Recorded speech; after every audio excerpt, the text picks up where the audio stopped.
नमस्कार मंडळी, आज आपण बनवणार आहोत सी फूड बॉईल. सो मी इथे पाहू शकता तुम्ही मोठ्या कोलंब्या आणलेल्या आहेत. मार्केटमध्ये खूप ताज्या मला मिळाल्या. त्याचबरोबर आहे चिंबोरी, माकळी आणि मक्कासुद्धा वापरणार आहे मी. शिंपल्या मिळालेल्या नाही आहेत, सो मार्केटमध्ये अवेलेबल नव्हत्या. त्यासाठी आता वापरणार आहोत आपण सामग्री: कांदा, सुकं खोबरं, लसूण, आलं, कोथिंबीर याचं पेस्ट वापरणार आहोत आपण. कांदा आधी शिजवून घेऊया.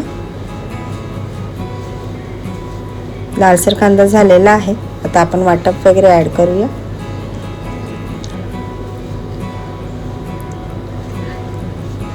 ते सुद्धा छान परतून घ्या. हळद, चवीनुसार मसाला, जेवढं तुम्हाला तिखट आहे तेवढं. 5 मिनिटं शिजवत ठेवा. त्यात आपण सर्व सी फूड ॲड करूया.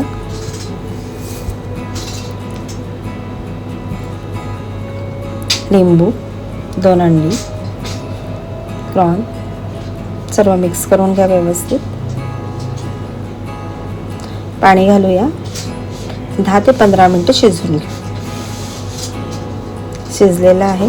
आता आपण चवीनुसार मीठ ॲड करूया.